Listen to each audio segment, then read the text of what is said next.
it's a competitive league, so it's not any knock against them, but they have been tremendous since they entered the league, no doubt about it. It's just clearing the final hurdle for them that I know, trying to chase that elusive championship. They've looked like a championship team throughout the regular season each of the 4 years that we've had them. Has it been 4 or has it been 3? I think it's been 4 if I'm not mistaken. Yeah, I think maybe this was the 4th season. I think the 4th season just completed. Yeah. So it's just a matter of clearing that final hurdle for them at this point. Yeah. You want to, I know you're dying to check back in here. The qualifier, like I mentioned, there's still teams that have yet to qualify for the World Cup, and that playoff that they're talking about with the final 6 teams, that's going to be.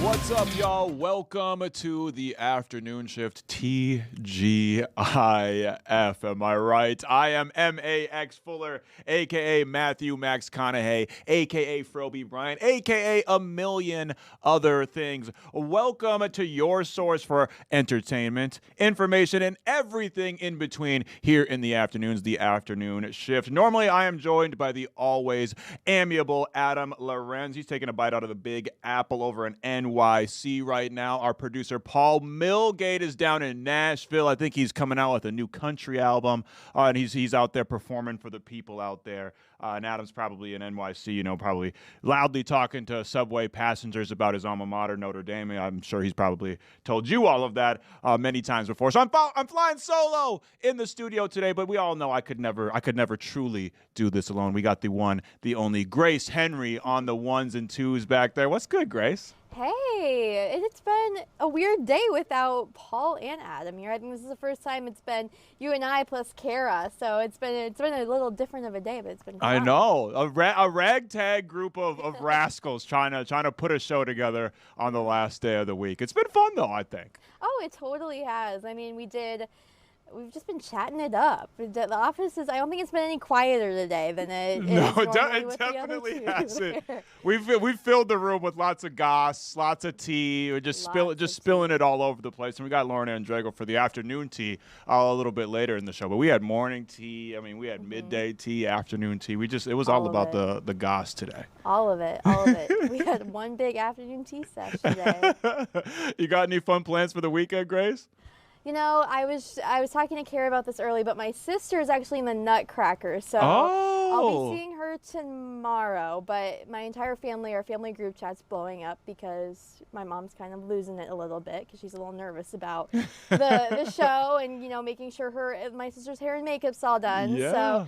Yeah, that'll be fun tomorrow, and then I think I'm going to bake some Christmas cookies or something. I feel like this season typically just flies by, and I never do anything that I want to do, and this year I'm bound and determined to do everything I want to do, so I think maybe some cookies. But. I like that. I'm trying to be the same way. I feel like I always, by the time I'm like, I should be more into the holiday spirit, it's like the 23rd, and it's too late, Like, I got to get some lights. I gotta go see. There's all different types of holiday events going on in the Twin Cities. I want to try to get more in the spirit. Yeah, what about you? Are you going to do anything holiday related this weekend? I'm gonna try. Me and my daughter we've been watching holiday movies a lot more lately. Our favorite is the Grinch, the OG Grinch. I still have never seen the new one, but we like the OG Grinch. So we've been trying to watch a few more holiday movies here and there, and we got matching Santa Claus pajamas. So we're trying, we're really trying. I'm way more into the matching pajamas than she is, almost being a teenager at this point. She's not very into the matching pajamas with Pops, but she does it for me. You gotta. It's gotta do Christmas tradition, and the only Grinch I like is the old Grinch. So I'm with you and your daughter because the Jim Carrey one, I can't watch it. No, it freaks me out. I think Jim Carrey is fantastic. I think he's a wonderful actor. Every single thing that he's been in, it freaks me out. Like, the Grinch freaks me out. I'm not a huge Dumb and Dumber fan. The Truman Show's a great movie. I can't ever watch it again because it made me feel like, oh my gosh, what if this is my life? So yeah. But yeah, the OG Grinch. Nostalgic. The OG Grinch is the best, and it's like way shorter than we all remember. It's like 20 minutes. Yeah. I'm like, wow, he really had a change of heart pretty quickly. Like as a kid, you think it's like this whole process, and it's like, damn, I don't think the Grinch really felt that strongly about it. Yeah, the character development happened real quick. Real quick. You know, it's like it's built for our short attention spans now. I feel Yeah, like it really nowadays is. We need everything, short form content, and the Grinch was doing it way ahead of its time in that regard. It works perfect. Maybe he heard that song because when as an adult you hear that song, like we talk about Not Like Us as a great diss song. You're a Mean One, Mr. Grinch might be the best diss song of all time. He hated that guy. He hated them. I can't even think of the words, but even just like the tone of the Spiders for brains, wouldn't touch it with a 10-foot pole. That's you know, like crazy. it's crazy. Like he really hated that guy. I need the lore on what the Grinch did to the guy that wrote that song. I know. Maybe he stole Christmas from that guy. Maybe.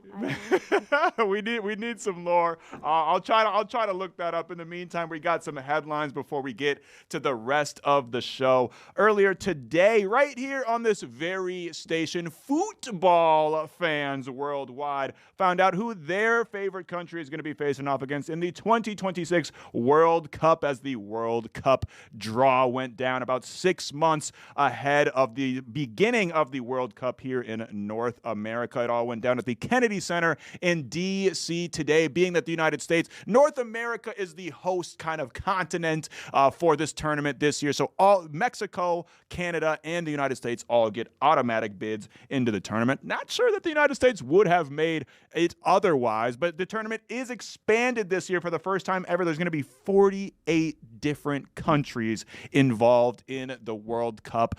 The last edition of the World Cup was one of the greatest sporting events of all time. I mean, just you cannot script drama like a shootout at the end of the World Cup between two of the best teams, two of the most famous players on the planet, and then maybe the GOAT of soccer finishing his story, bringing home the World Cup for his home country of Argentina. Of course, I'm talking about Lionel Messi. I don't think that he is going to be in the mix this year, so it'll certainly be a passing of the torch moment. The United States gets underway. Their first matchup will be on June 12th against Paraguay. And interestingly enough, Paul Milgate is not here, but he is a native of the land down under. The United States will play Australia on June 19th. So I'm sure we're going to have to give Paul some grief on that. But the World Cup draw went down on Fox earlier today. So if you want to check that out, I'm sure we got it all over our stations and over our websites. And, you know, football fans may be excited to see their favorite team in action, but football fans, at least Minnesota football fans, I don't know how many people are super excited to see the Vikings in action this weekend, but nonetheless, the Vikings will clash with the Washington Commanders at US Bank Stadium on Sunday. Kickoff right around noon. The Vikings will look to snap their 4-game skid. And if you thought the Vikings have been bad lately, Grace, the Commanders have lost 7 straight. Really? 7 straight. They actually have less wins than the Vikings. But have they been completely shut out by anyone? I don't know if they have, but because that was rough. That was literally throughout your entire time being on the earth, Grace. The Vikings had not been shut out. I don't think. Yeah, I think it's was it? No, maybe 2009. Oh, okay. Maybe you were very young. Yeah, I was very young. Yeah, you were very young. But so okay, fill me in because I watched the game. I did. And I did, but is JJ playing this weekend? Is he playing? I think he will be playing. Okay. He was a full participant in practice today. I cannot imagine any the way that Max Brosmer played last week. I think anybody, Kevin O'Connell might have put on the helmet and the pads and went out there and thrown after the way that Max Brosmer played. But from everything I've been hearing from Kevin O'Connell throughout this week, it sounds like they're really, and I don't mean this in a condescending or demeaning way, but it sounds like they're kind of trying to simplify things for JJ. Just make it as easy as possible, as streamlined as possible. And Kevin O'Connell, because there's been lots of talk about, you know, JJ's throwing mechanics, the way he places his shoulders, or his footwork, and all this stuff. And Kevin O'Connell has basically just gone out there and said that he told JJ, hey, listen, we can worry about mechanics, footwork, all that kind of stuff in the offseason. Just go out there and play football. You're a football player, man. Yeah. And he's a guy that's won at every level except for the professional level so far. So he's a guy that's used to winning. He's used to success. Kevin O'Connell's like, man, just go out there and play football. So it sounds like J.J. McCarthy will be under center for the Vikings on Sunday. Well, maybe it'll be a little more relaxed because, I mean, it can't really get much worse than Max Brosmer's performance from last weekend. I mean, I really had my fingers crossed. I was very intentional about tuning into that game, you know, as fellow Gophers, you and I. I think we were all rooting for him, but Is he going to have, I don't know if you know the answer to this, but is he going to have a future in the NFL, or do you think that's pretty much it for him? I think that might be it for him. A lot of people in the Vikings organization have high praise and a lot of good things to say about Maxx Fuller. So I could see him continuing to be like a practice squad guy. I can't see him making a 53-man roster at this point after the one example of we have of him playing on a professional field. It was even worse than, again, the stat. If he would have just thrown it at the ground, he would have had a better passer rating. He threw 4 interceptions. It was just an absolute nightmare and a disaster. So I can't see him making a roster. We all want him to. That would be great. Yeah. I mean, already his story has been pretty incredible for him to do all the things that he did in college, be an undrafted free agent, and even get the opportunity to start in an NFL game. That's incredible. But yeah, it's going to be a tough road for Maxx Fuller to try to get under center again in an NFL game. Unless it's the preseason, maybe we can see some Maxx Fuller action in the preseason. But I doubt that he's going to touch a field again for a very long time. That's a bummer. But am I hearing this correctly? You're saying there's a chance against the Commanders. There's a chance. There's absolutely a chance. If there's any fan base that is reeling more than the Vikings fan base, it's the Washington Commanders fan base. Because the Vikings kind of came into the season like, look, we don't know JJ's going to be. It's kind of it's a mystery bag. We don't know what it's going to be. So we could make I think people had playoff expectations. I don't think people really had above that kind of expectations. We just wanted to see playoffs. The Washington Commanders are coming off their quarterback, Jaden Daniels, was coming off one of the best rookie seasons for a quarterback in NFL history. They made it to the playoffs last year. They hadn't made it to the playoffs in at least a decade, I think, maybe over a decade. And they were flying into the season with a lot of high-profile names that they signed over the offseason. They were expecting Super Bowl. They weren't. It wasn't just play. They were expecting Super Bowl. And then injuries started piling up. Some of these guys that they acquired aren't producing the way they thought they're going to be. And lo and behold, they're on a 7-game skid. Well, it seems like this is going to be a great pair this weekend, then. I'll have to tune in. What a high-profile matchup. Must-see TV on Sunday. But I know y'all, just like me, we're going to go out there and support our purple and gold, our Minnesota Vikings. That'll be against the Washington Commanders at noon. And I believe, let me double check. Yeah, that is that can be seen on Fox Sports right here on Fox Network. So go out there and support the Minnesota Vikings. They're 4-8. The Washington Commanders are 3-9. They're really only just playing for pride at this point, but you never know. It could be a fun game. It's the NFL. There's all types of parity in the NFL. It could be a shootout. It could be a 0-0 game. We have no idea, but that's kind of the fun of the Minnesota Vikings so far this season. And one last headline that's got a lot of cinephiles out there and people in the film and movie industry a little bit worried, scratching their heads, because Netflix announced earlier this morning that the company has reached a deal to buy Warner Brothers Film and HBO Max for a whopping $72 billion with a B. I got to put the pinky up like Dr. Evil. $72 billion, ending a public bidding war that was going on for at least a couple weeks. I'm sure months and months longer behind the scenes. But yeah, it involved big companies like Paramount, like Comcast, vying for Warner Brothers acquisition. But Netflix ultimately won out in the end because they showed up with some cash. They said, forget the stocks. They came with an initial offer with all the stocks and bonds and all that, and then they came back to the second offer. They said, we got nothing but cold hard cash for you. This is just unbelievable to me. I mean, it is actually, because I feel like we just hear about, Disney's been acquiring so many different networks, or I don't even know the correct term, but different conglomerates, and now Netflix is doing the same. It's just, I mean, at the end of the day, I'm curious if it's just going to be Netflix and Disney, if they're going to be the two big ones. Yeah, because I mean, basically, it almost is getting to that point already. I mean, Disney obviously has Hulu, they got Disney Plus, they got ABC and all that kind of stuff, and then Netflix now has Warner Brothers. I mean, maybe the most iconic film studio. Like when you think of film, you think of Warner. That's one of the first things I think about is that Warner Brothers logo. They've been around for over a century, I think, now at this point. But a lot of people have had some consternation with their leadership. David Zaslav and the way he's been handling things.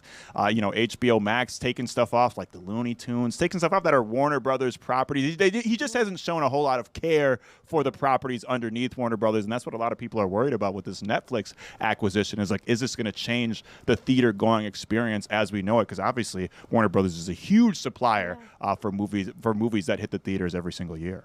have you, I know you love the movies and you go constantly to the movies. Have you seen a change? Like, do you feel like movie theaters are getting the same audience that maybe 10 years ago? Like, are people still going to the movies as they were 10 years ago? Because I personally, I used to go to the movies all the time with my dad as a kid, and I haven't gone since, well, I went to Wicked, but that was the first time I've gone since the other Wicked. So Right. it takes something really big to get me to go to the theaters. Do you think that's true for a lot of people at this point? I think it is. I think these big event movies, you know, these intellectual properties that we all know, the Marvel movies, the Wickeds, and stuff like that tend to draw people out. And we've seen other movies in the past kind of have these cultural moments. Like the Longlegs had a moment last year. Obviously, Sinners had a huge moment throughout this year. So we see different. There's times that give me hope, like Sinners, like F1, which granted F1's tied to the actual sport, but there's two original movies that did really well at the theaters. Barbie, again, an intellectual property, but an original movie nonetheless. Droves and droves of people went to go see that, and Oppenheimer. So and Oppenheimer is a 3-hour movie about World War II and the atomic bomb. It's not exactly like a family-friendly movie that you're going to go and have a popcorn movie. You're going to go kick your feet up and say, wow, this is a blast. No, that's not what Oppenheimer was, but people still came and showed out at the movie theater. I think the problem is that a lot of the times we don't get the same backing for these non-big event movies. Like, for example, like now I'm seeing like a natural kind of swell behind this new Timothée Chalamet movie that's coming out on Christmas, Marty Supreme. I'm starting to see it everywhere, and it's starting to kind of pick up a natural kind of vibe where people are getting excited about it. But I think movie theaters and movie studios are getting better at adapting, because like one thing that I really liked lately is movie theaters are starting to show a lot of older movies in the theater. Like last week I saw a couple weeks ago, Back to the Future. It was like its 40-year anniversary or something like that. And so they were showing it at the theaters. I know they're showing Elf and The Grinch and all types of stuff throughout Christmas. And just in my experience, when I've gone, I went to go see The Seven Samurai. It's a movie that came out, I think, in the 1950s, 1960s, black and white. Akira Kurosawa, one of the greatest filmmakers of all time, Japanese filmmaker. But this is an over 60-year-old movie. I had to sit like directly. There wasn't a seat in the house. Oh, wow. Because there was that many people there, you know? So sometimes I go to the theater and it really gives me hope. And then other times I'm the only person in the theater. Yeah. So I think it really depends. But I would like to see the same kind of promotional backing behind some of these B movies that aren't necessarily these giant events like Avatar or Wicked, but are still good movies nonetheless. And I do just think we kind of live in a hot take culture, an extreme culture, where it's like, this thing has to be groundbreaking, the greatest movie ever. People don't want the in-between anymore. It's either this movie is amazing, 10 out of 10, 100% on Rotten Tomatoes, or this is trash. But there's a lot of good in between as well. I just would like to see some backing. But I do think theaters are getting a little bit better at producing those B movies and trying to get people back in the theaters. Like I know AMC is cutting the prices on their popcorn. A lot of these theater chains are starting to have like deals where you can have monthly subscriptions and go see X amount of movies. They're really, some of them have axe throwing and bars now, like they're really trying to adapt. And I think that's part of it too, is that movie theaters have to be more than one thing now. It can't just be a movie theater. It's got to be a bar. It's got to be a home for all different types of entertainment, because that's kind of, at this point in society, we want everything to be everything, and movie theaters got to adapt to that, and they have been pretty slow to adapt to that throughout time, but I think they're finally coming around. So there's glimmers of hope, but this Netflix thing does worry me, because I think one of the CEOs did come out and say that he wants to shorten some of these theatrical windows. And I know a lot of theater goers like me that they actually want the exact opposite. Some of these movies are only in theaters for like a week, 2 weeks, and then they're gone. And how is anybody going to see it or hear about it? Well, like some of these movies, like I was talking about, they pick up that natural, people start to talk about it, and then it picks up that natural steam, and then people go see it. But if it's only in the theater for a week or two, and it's coming to Netflix, well, that's going to disincentivize you to go see it at all.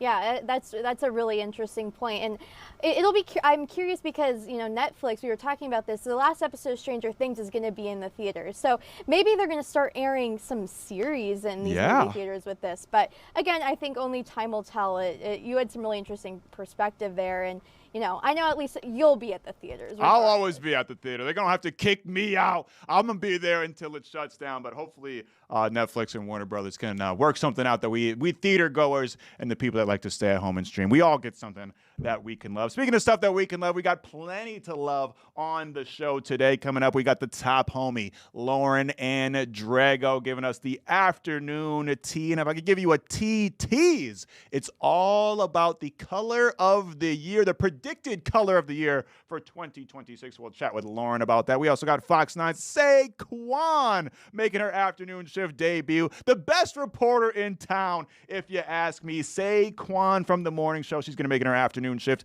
debut. Of course, we can't forget it's ice fishing season. It's one of Minnesota's favorite pastimes here. So we got somebody from the St. Paul Ice Fishing Show who is just dying to tell us everything about ice fishing. Listen, I've never been. I don't know the first thing, so I want to hear about the essentials, what one-on-one tips for beginners. What do the experts do? Is it really just an excuse for drinking? We're going to talk to him about all of that and more. But coming up next, a pretty historic announcement yesterday. It'll be the first time that U.S. car companies will be required to use female crash dummies. This might seem like something that you're like, what? This wasn't a thing before, but yeah, we got a lot to dive into with this. Female crash dummies. We're going to be talking about all of that and more. Hang out with us on the afternoon shift. We're here till 5. Don't go anywhere.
Which might sound like a new Marvel movie, but no. It's a much bigger deal than that. It is an advanced female crash test dummy. And you might be thinking, Max, that's not that big of a deal. But pretty soon, the U.S. will be required for the first time, car companies in the U.S. will be required for the first time to test vehicle safety using dummies that represent women. Joining me to talk about this historic move is Susan Molinari, the co-chair of Women Drive 2, an organization dedicated to transforming vehicle safety.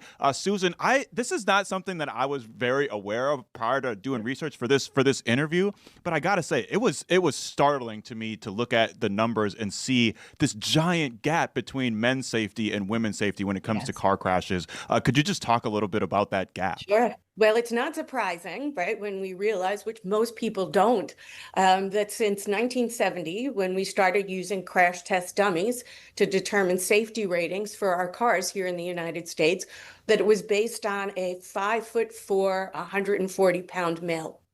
When women started to complain and their numbers, I'll get back to that, they said, all right, well, they just shrunk the male crash test dummy and put it in the passenger seat. So to this day, we don't know the safety of cars with regard to a woman behind the wheel because we don't have a biofidelic, a crash test dummy that represents females with our biological differences. Women are 78% more likely to be injured in a car crash and 18% more likely to die. So we're really grateful to the Department of Transportation and Secretary Duffy for moving this along. Susan, this seems like something that is so like this. It's antiquated, archaic. This idea that we don't have crash test dummies that are representative of females. I mean, I'd imagine that because it's just happening now, that this is something that's taken some fight across the years. Like, how long has this been in the process for? Well, DOT has been testing crash test dummies for about a decade now, and every time we contact them to say, let's start to implement this, like China, Japan, and Europe.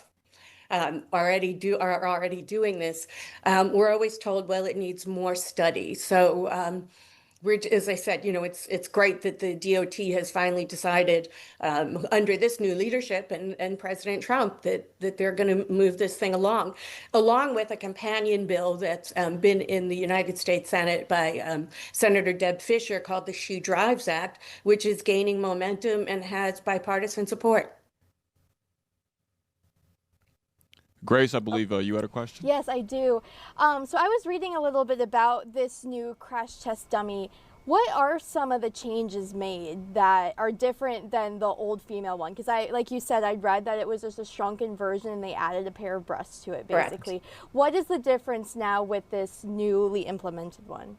Well, so what the Thor 5 is going to be is, and it's already made, so we can move this as quickly as possible with regard to government regulations and commenting periods, et cetera.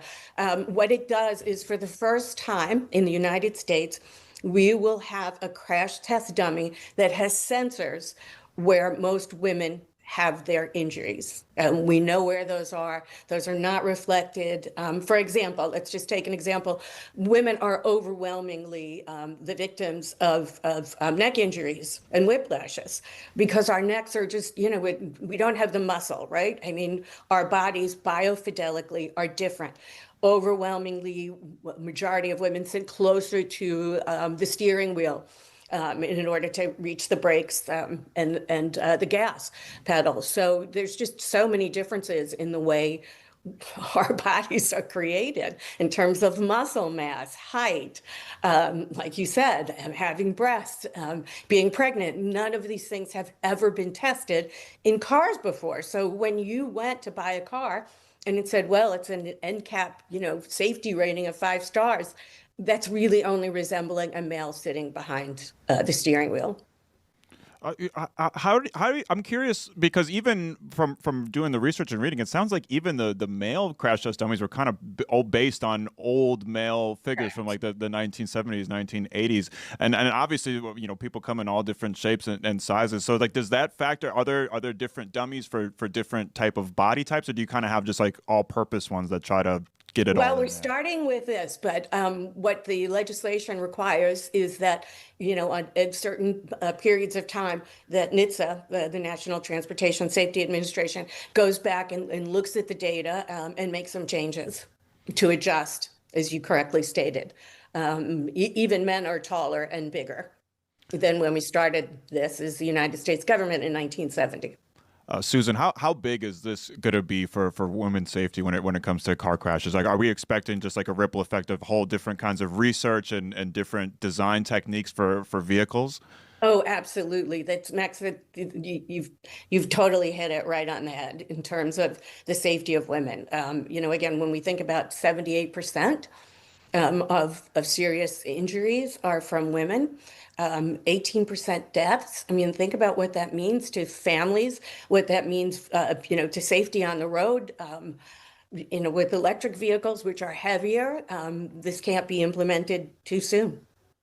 And I was reading that it costs about $1 million for each one of these units. Is that going to create problems for implementing this? Like, what are the next steps of making sure that these dummies are being used in crash tests and that research goes forward and changes are being made? Well, once the Department of Transportation says this needs to be done, it has to be done. And then again, as I said, we're also supporting legislation so that this can't be rolled back in the future. We want this on the books as opposed to through a government fiat, which we're grateful for. But we don't want this rolled back, and we want this with an aggressive timeline as possible. Now, when we talk about the numbers, it's really pennies on the dollar for every car. And I'm just looking at the number that I have here in terms of, what it costs society when we have these, deaths and serious injuries. I don't think you can really put a price on that. We acknowledge that for years that car companies have to make cars safer for men. You can't use a cost estimate as an argument for why we can't make a car safe for women. Life is priceless, like you just said right there, Susan. Have you had a chance to see this new Thor in action at all? Do you get to see a lot of these crash test dummies in action? I have not, but I'm going to now that we're feeling so positive about it. And I do want to say we spent the last 4 years under the Biden administration sending letters to Secretary Buttigieg with the National Highway Transportation Safety Administration, and we got nothing. At one point, 22 members of Congress, bipartisan, wrote to the secretary and never got a response. We started a letter with 30 former ambassadors, members of Congress, attorneys general, car safety advocates, and never got an answer. So we're just really grateful that it has taken such a short period of time for Secretary Duffy to acknowledge, the significance of this. When can we expect these crash test dummies to get into use here? I'd imagine it's not just like, a flip of a switch and then we got them in the driver's seat. When can we expect them into use, and when can we expect kind of like the effects of these to start being implemented? Well, we're hoping as soon as possible. Under the legislation, though, it has to go through 3 rulemakings. Which means that you have to, of course, the government does not move quickly, but it means that they're going to have to put these rules out, requiring car companies to do this, and then everybody has to respond, and then they have to go back and respond to those things. So it will take a little bit of a while. Under the She Drives Act, though, it's a very aggressive schedule, and we think probably within the next 2 years maximum, we'll be able to ensure women that they will be safer on the road than they were today. It can't come soon enough, Susan. I'm curious, just from a general point of view, how do these crash tests work? I feel like we all saw those old commercials with the crash test dummies, but I'm assuming there's a lot more that goes into it. How do these crash tests work? You got me. I'm assuming it's like the old car commercials too. But they do it from side impact, front impact, back impact, not just head on. But just think about this: when the government acknowledged that women were driving. No, they haven't really even acknowledged that they should be testing a crash test dummy that is biofidelically close to a female. They put us in the passenger seat. Women now are 51% of the drivers, and most of the really serious accidents have been caused by men. Just saying.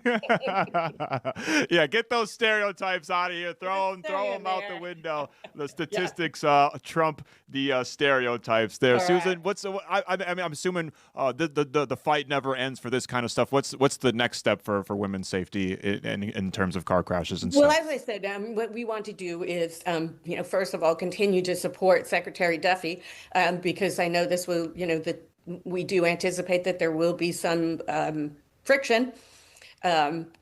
in terms of implementing this and implementing this as quickly as we hope, but also the She Drives Act, which again, Senator Fisher from Nebraska has been championing, has bipartisan support from very important members of the Senate.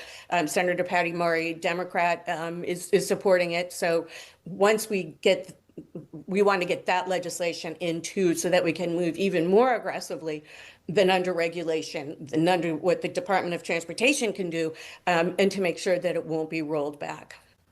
So those are the next steps. I'm curious, after what you just said right there with the friction part, what kind of has been the reaction to this unveiling so far politically, and I guess within the car industry itself? Well, so far we've not heard anything, and I think that's smart, because it's going to be really hard to say that you don't want to make your cars equally as safe for female drivers than for male drivers. So I'm not really anticipating that they're going to make a lot of noise. I mean, that's just, look, we have gone through, don't let me get on my Helen Reddy. Oh, you two guys are too young to remember Helen Reddy, I Am Woman, Hear Me Roar.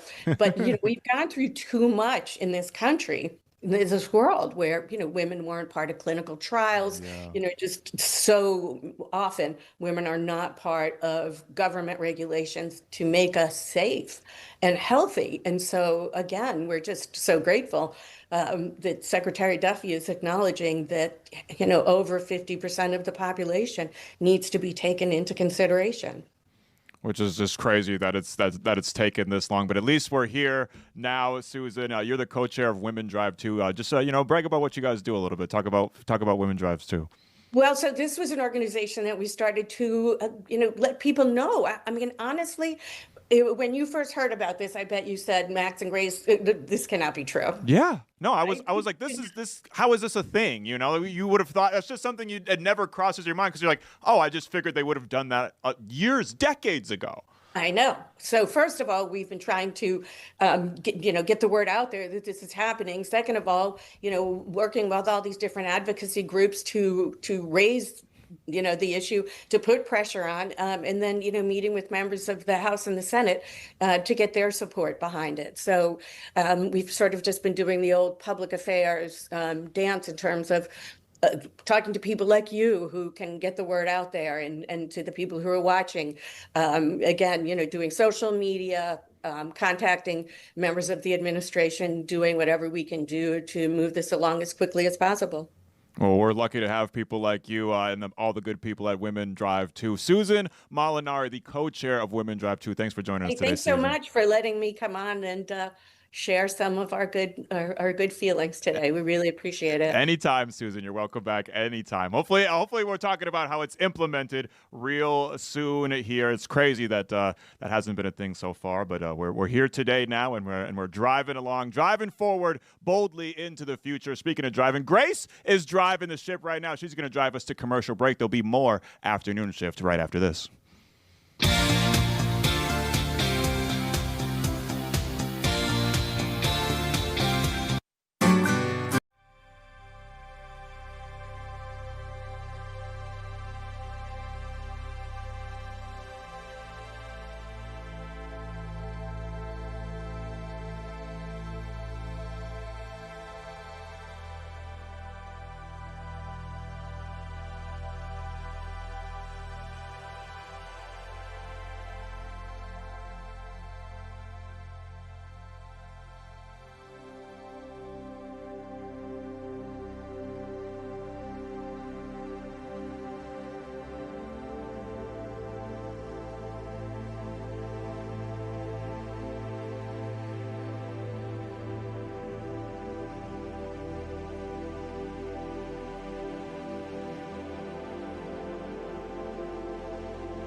Writer Harry Middleton once said, "Fishing is not an escape from life, but often a deeper immersion into it." And perhaps no form of fishing is more immersive than ice fishing. It's something that I've always been fascinated by, but I really don't know that much about. Luckily, we have a whole expo dedicated to the world of ice fishing. That would be the St. Paul Ice Fishing Show 2025. That's going down at the St. Paul River Center this weekend. And we got a master in the house, Travis Tuthill, pro staff with Clam Outdoors. How's it going, Travis? Pretty good, man. Thanks for having me. That's quite the intro. Yeah, I try to make it, spruce them up a little bit. I like the free flow, but I want the intros to be a little. That was deep. Yeah, I gotta do some research on this stuff, because I'm behind. I don't know a damn thing about ice fishing. And I gotta ask though, because this expo, when are you guys gonna get the expo out on the lake? Doesn't it seem kind of phony to have it in a nice warm building? Yeah. I mean, you got to get that expo out there on the lake. I agree, and they call this expo actually they call it the Super Bowl of ice fishing. Really?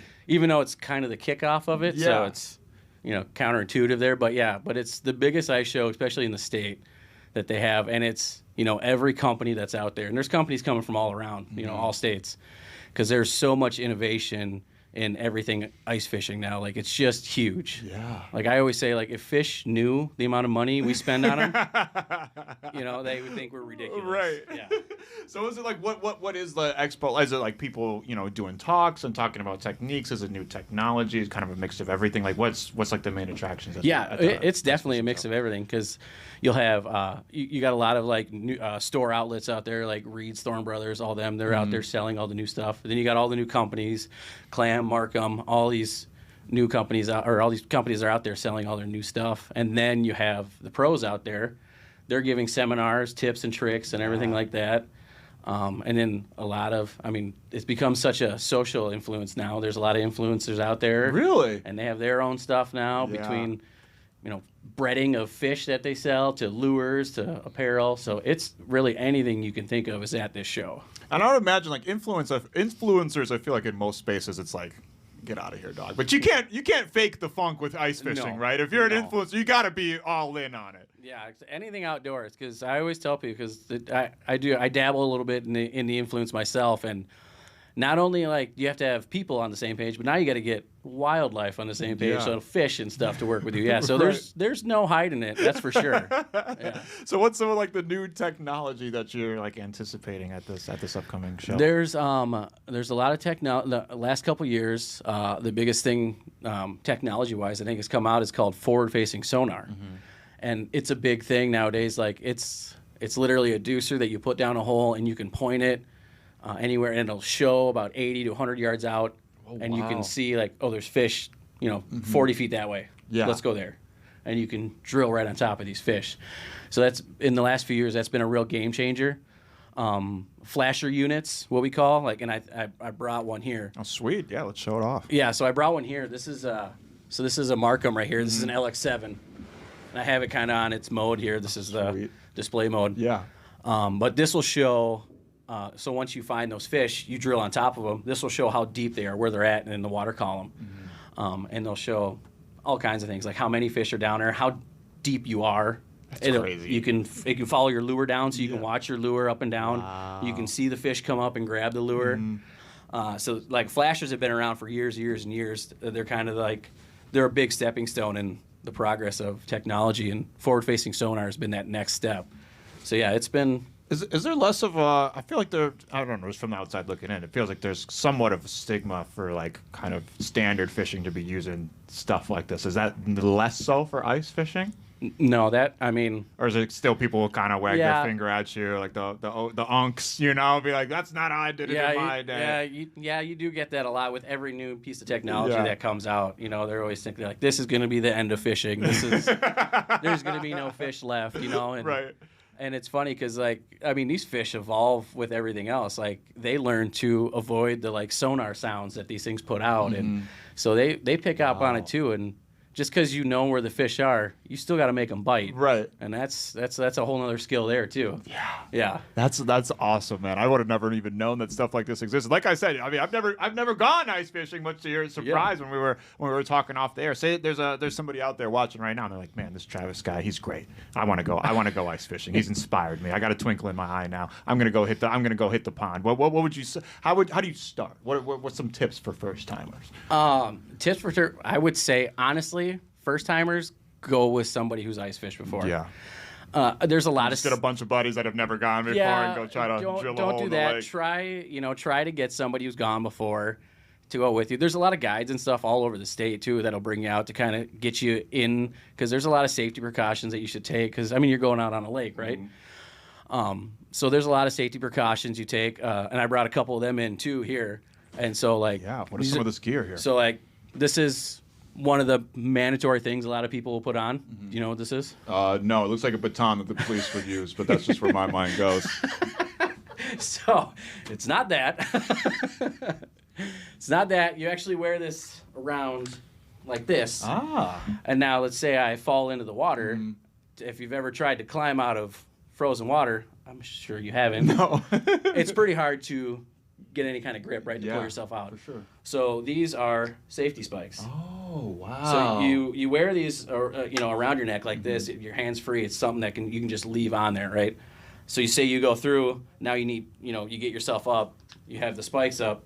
This is how you're crawling out of the ice. Wow. So safety spikes they're a big mandatory, especially early season, which is kind of right now where ice is anywhere from no ice to 5 inches. Yeah. There's no such thing as safe ice. So these are a mandatory thing to have. The other mandatory thing I would tell people to get to is this right here.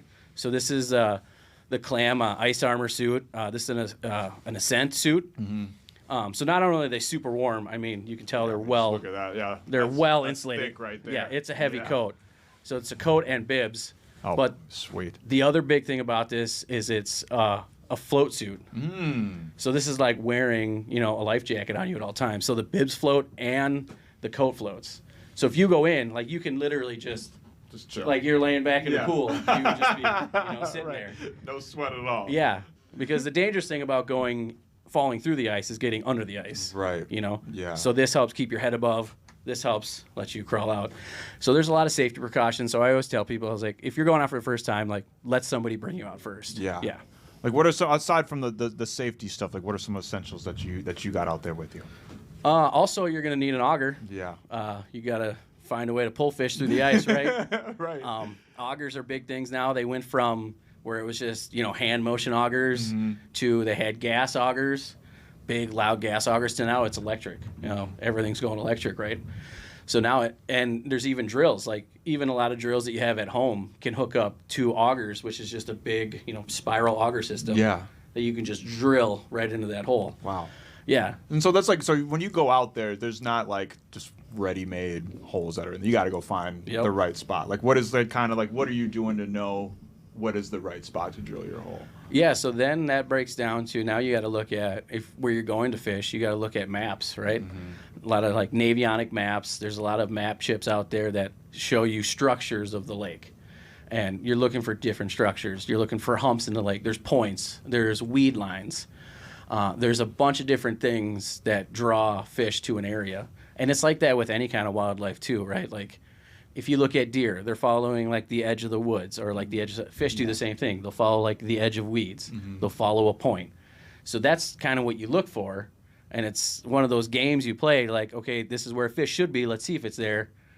You're looking around for there's no fish. You got to move to the next spot. Right. So studying up on the lake map itself is pretty key at the beginning of a trip. Yeah. Clearly, you're very in the know, Travis. What is your lore with ice fishing?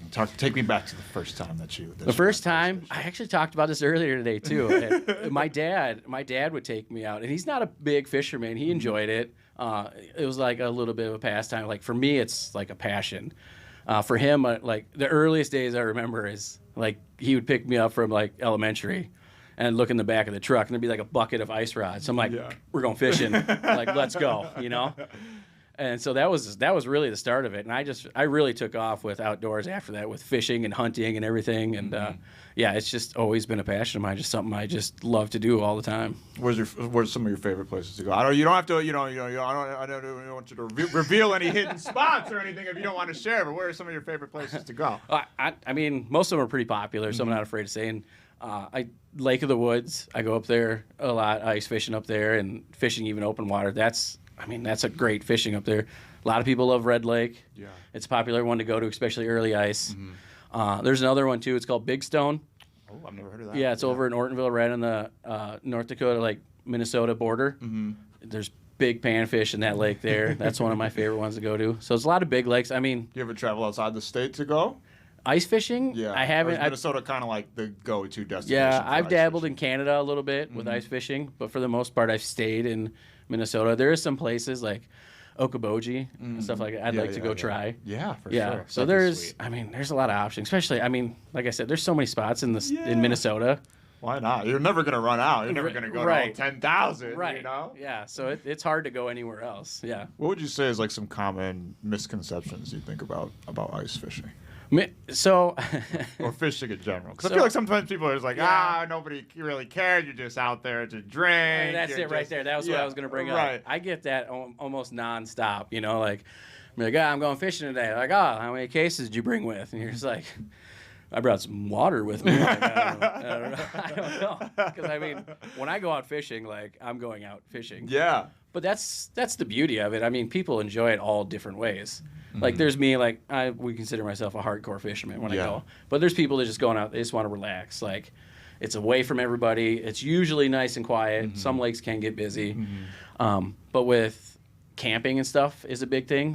They have ice castles, big RV style fish houses where you can get all the luxuries that you want, to where people are literally camping in tents. Right. Tent type, they're pop-up tents, which Clam makes too, and they're insulated, so you can stay warm, but people bring cots and they'll sleep in there. Wow. So yeah, it's just a way to enjoy it, during the winter months when people think there's nothing to do. How long are you usually out there for when you're going ice fishing? Oh, How man. long is a session? If I'm going fishing, I want to be able to fish all day. Yeah. Clear schedule. Yeah, You're not rushing out of there. I want that option to fish all day. It doesn't happen. If I can get a couple hours in, I'll do it. But yeah, I like to fish all day. I'm sure you're going to be at the St. Paul River Center all day this weekend, right? Are you guys? It's Clam Outdoors going to be representing out there at the ice fishing show? Yeah, Clam. We got a big section out at Clam. Today was the first day of it. It's going to go all weekend. It's going to go today, tomorrow, and Sunday. I believe it starts at 8 a.m. tomorrow. Oh, dang. So it's going to be bright and early. Yeah. Luckily, us ice fishermen are cool with that. So. Yeah, and you guys are used to that. There's fun seminars and stuff, too. I did a seminar today with a couple other guys from Clam. We're going to do another one tomorrow at noon. And then there's other guys like Jason Mitchell, Dave Gens. They're doing seminars up there, too. So there's a ton to do. There's food and everything. Everything you think of is all there. So it's a good day good way to spend the day. Yeah, absolutely. It sounds like a lot. I've never even gone. And it sounds like a lot of fun, man. I gotta get out there. Let's get out there, man. Dude, Will you bring me with sometime this winter? I'm totally down to go. I'd bring you with. Yeah, I would love to. I would bring you with. It's a blast. People people think it's slow going, and no, it's a fast pace. And you get on fish, it's nonstop. It's so much fun. I'm sure it's an addicting feeling, for sure. 100%, yes. Yeah. Well, we'll have to get out there on the lake sometime. Travis Tuthill of Clam Outdoors. Real quick, what is Clam Outdoors for those that don't know? So Clam is a company based out of Minnesota here. They specialize in ice fishing, hard water. They do have some stuff for open water season, but they're known for their suits, their tackle, their rods. They have rods and reels here too. They're fish houses, so they're a big component of the state, and they're a big advocate for ice fishing here. Well, we appreciate your time today, Travis. I appreciate it too. Everybody go out to the St. Paul River Center this weekend for the St. Paul Ice Fishing Show 2025. You can see Travis among many other expert ice fishermen. I probably won't be there, but maybe next year. Maybe next year after Travis takes me out on the lake and I learn from the master himself, Travis Tuthill, pro staff with Clam Outdoors. I don't think Lauren Andrego knows a whole lot about anything ice fishing. I don't know if Se Kwon does either, but we're going to be chatting with both of them about lots more coming up right here on the afternoon shift. Don't go anywhere.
Welcome back to the afternoon shift. Listen, y'all, I'm gonna be real. I'm on the news, but I don't watch a lot of news. When I'm at the crib, I'm watching something stupid. You know, I'm watching Jerry Springer. I'm watching like the Secret Lives of Mormon Housewives. You know what I'm saying? Yeah. But one person that I'm always tuning into, no matter what she's doing, when she's doing her thing in the mornings, is Fox 9's own Se Kwon. What's up, Se Kwon? I'm pretty good. Thank you so much for having me. This is my first time. Your debut, your afternoon shift debut. Yeah, I'm feeling ready. I'm feeling good. What's taking so long? I don't know why it took us so long to connect with you morning show folks. We got Shanu, we got Hannah. She told us everything about pregnancy. I know. I'm an expert now. Adam's even more of an expert. Yeah, I did see that segment. That was awesome. I'm so glad you guys pulled Hannah because I think she is like one of the best people ever on the morning show. Really at the station. She's the best. She's the best. Yeah.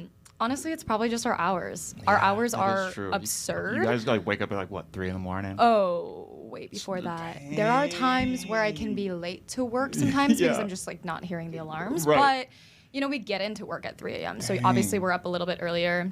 Yeah, by the time that we come in, y'all are like, I'm not trying to listen to these. Yeah, we're like, loud, we're annoying. Yeah, Dude, we're no, tapped I'm out the building. I'm out the building. I gotta ask you, when Se Kwon Barkley emerged as an athlete, was that just how much trauma did that do to your psyche? Because like that's got to be one of the first things that people say to you almost every time. I'll be super honest. I was not like a huge sports person, let alone football person, until I got to this station, right? So like Fox 9 being the home of the Vikings has made me want to learn more about the Vikings, whatever.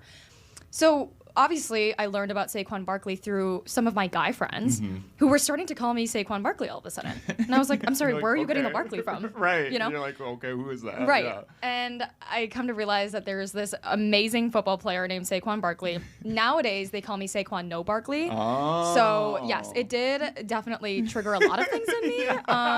So, Se Kwon Barkley, if you're watching this for whatever reason, like we need to chat. Right. Like we you guys got need a lot to of link things up. to say. Right. Yeah, Se Kwon Barkley, I'm talking to you. We got a lot to say. So Saquon Barkley is not the only person that you have beef with. You got beef with Spotify as well. Because listen, I gotta admit, I'm not just saying this because you're here. You got the best music taste in the whole freaking building. I truly believe you and me are two of the most well-versed when it comes to music. Like, it's very rare that, like, obviously you can match people with certain genres, but it's like across genres, like every artist is like, wait, we're listening to the same exact thing. No shade to Taylor Swift. I think she's an amazing, like, businesswoman, and I think she's amazing at what she does, but I'm just not a Swiftie. I don't ever really listen to pop music. But yeah, I have some beef with Spotify because explain to me how Drake and Future made my top 5. That's what I'm like. It said my number one artist, and I already admit this, and I don't want to admit this. It said my number one artist is Playboi Carti. That can't be true. Well, Playboi Carti. I like Playboi Carti. I do like Playboi Carti, but I'm like, but that can't be true. Right? Though. No, like, I that agree. can't be true. Whenever I see someone Spotify Wrapped and I see that Drake is in their top 5, I'm like, you don't know music. No, I mean, no shade. Drake is great, great. I'm gonna get canceled for this somehow. But cancel, you know, it's kind of like everyone's like, oh my gosh, my music taste is so niche and unique, and then they have Drake, and it's like, Drake, dude. It's like, okay, Sabrina Carpenter, Drake. Right, but like I am one of those people. I mean, I have 5 bones to pick with Spotify because I'm like, there is no way. I think I told you earlier. Yeah. I think that the reason why Drake and Future, though, are on my Spotify Wrapped is because I've been lifting a lot more. Yeah. So it's just because you're getting juiced, you know what I'm saying? So I think that when I'm listening to amp music, it's, you know, it's going to pull up Drake and Future. Right. I feel like the Drake thing, though, I'm not putting the tinfoil hat on. It wouldn't fit over my hair anyways. But, like, I feel like he's paying for this or something. Some of these artists, I'm like, how, There bro? needs to be like some sort of investigation launched into this, because how are you telling me that Drake is everyone's top artist? That's what I'm saying. Like Drake kind of fell off the map. That's what I'm saying. I thought he was supposed to fall off. Right. He's popping up on everybody's. I'm like, this can't be. Especially after like the Kendrick stuff. I thought that people were like canceling we were Drake. just done with Drake. Yeah, but I guess. I guess not. Apparently not. I guess not. But Spotify's not the only reason we brought you in here today. Se Kwon, unfortunately, that's the fluffy stuff. That's the fun stuff. Right. But obviously, immigration has been in the news. I mean, it's a topic forever, right? Totally. It's a never-ending debate here in America, but especially been in the news here in the Twin Cities because of all the ISIS presence in Minneapolis, specifically targeting our Somali community and whatnot. And kind of in light of that, you posted on Instagram, kind of sharing some details about your own immigration story, and I thought it was really poignant, and it just really like hit me, even me not being an immigrant. I'm just a black dude from Minnesota, and it still hit me like right in my heart, and I thought that was really awesome of you to share. And it's just like we were talking about it off the air, like we hear this word immigration, but it's like faceless. You Totally. know, it doesn't have a story. It doesn't have people. It doesn't have emotions. Yeah. But then you start to hear these emotions, and I truly do believe that some people, even that are the staunchest against this, if they read something like your piece, you know, that you put out there, that they would have a change of heart. So do you mind sharing a little bit about your immigration story? Definitely. You know, I haven't really shared this publicly because I feel like, well, one, I didn't really have a platform where I could do this, right? But two, I felt like, I don't know, I've just always been raised by parents who were like, don't let people pity you. Right. It's kind of looked at as like a weakness. And so I just never really shared it. And I decided one day to just share it. We were out on an assignment in Little Canada, and we were kind of in the Shoreview area where I grew up. And I don't know, I just kind of like got hit with a wave of nostalgia. I'm pretty sure that was literally in my Instagram caption.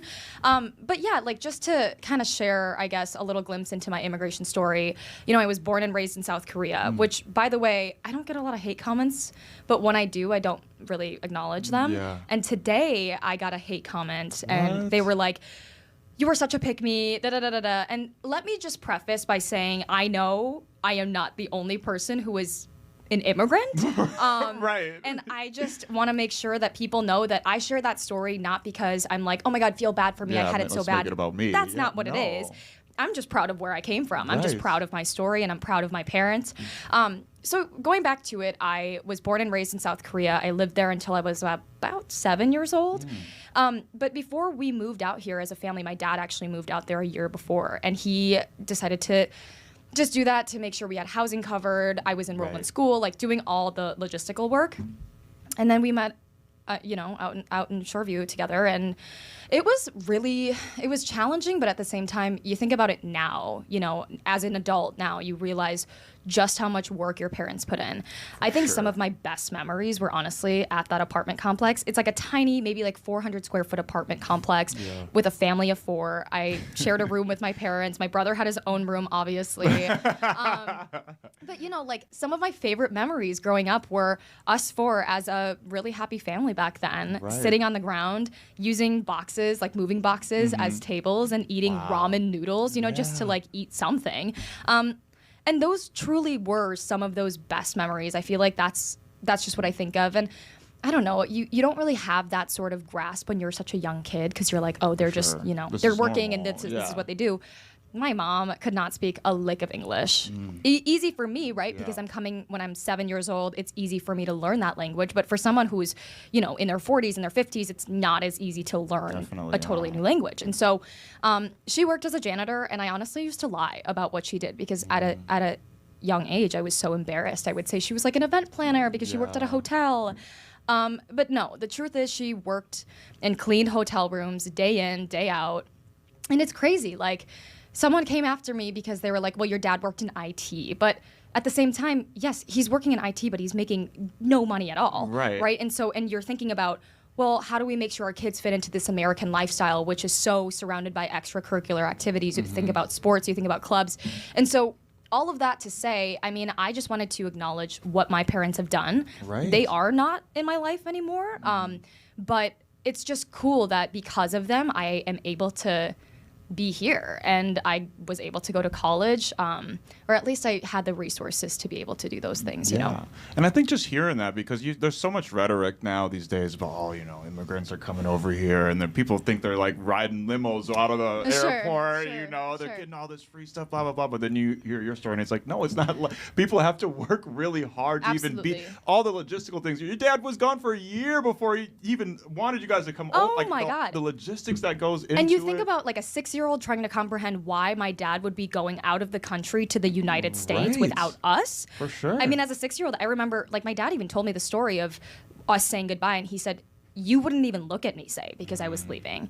And so, yes, like, there's a lot that goes into it, and I think that people who are not immigrants don't really realize what it takes, right? Like, there's a lot of work. You have to make yourself stand out somehow. You have to take some risks sometimes to provide for your family. And I think that I am not alone in that story, right? Like, there are so many immigrants.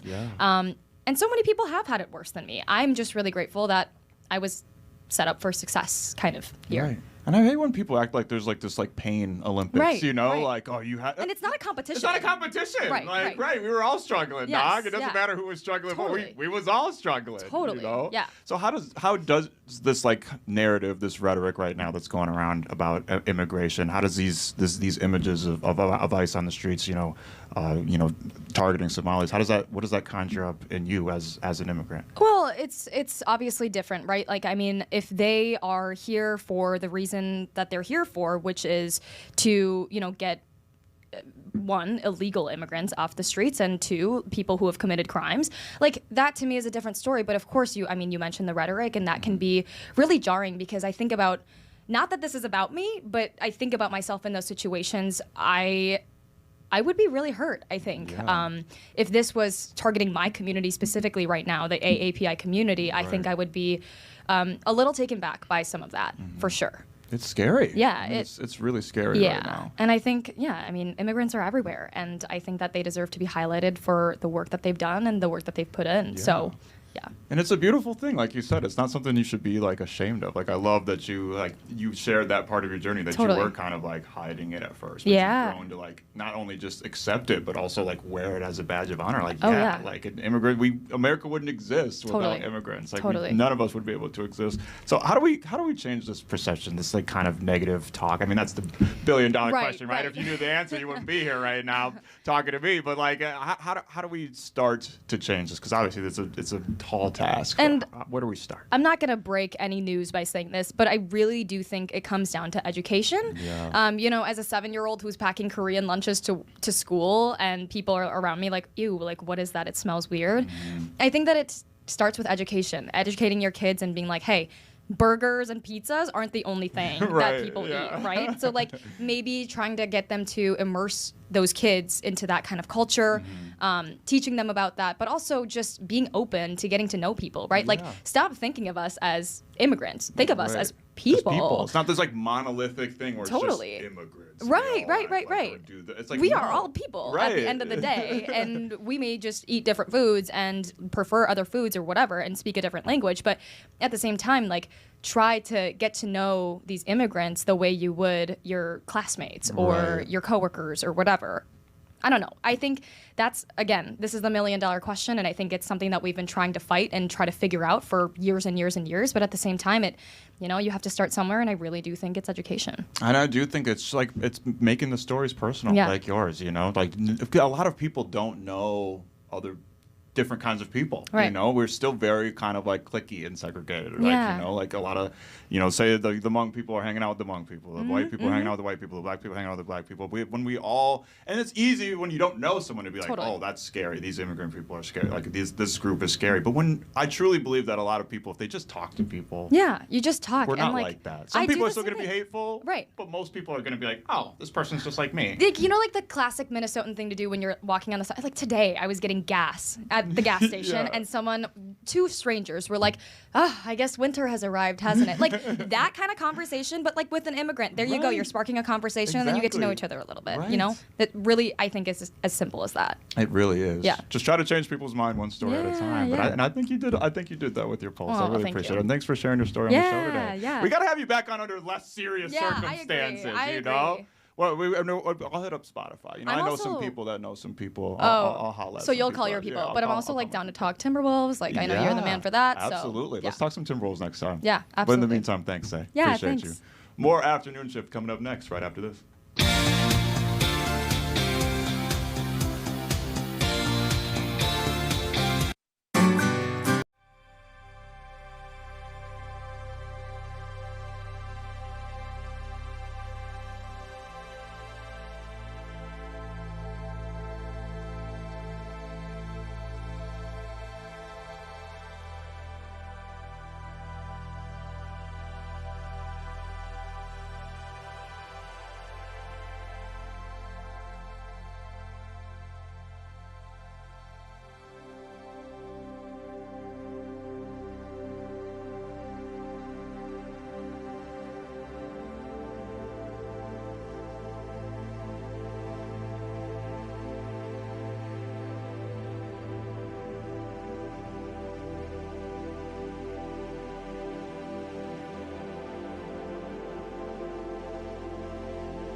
guest slash the afternoon tea. What's up, Lauren Andrego? Happy Friday. Good to see you. Good to see you as well. How was your commute into work today? It was brutal. The roads were real bad. Yeah. I mean, I'm sure it's like, this is kind of like, you're rubbing your hands together as the traffic lady, right? Here's the Not in like a weird, evil sense. No, but it's on the way there. In a sinister way, my mind has kind of been rewired of like, okay, it's going to be a busy day. We got stuff to talk about today. But for real, everyone's commutes were messed up. Snow came here a little bit early today.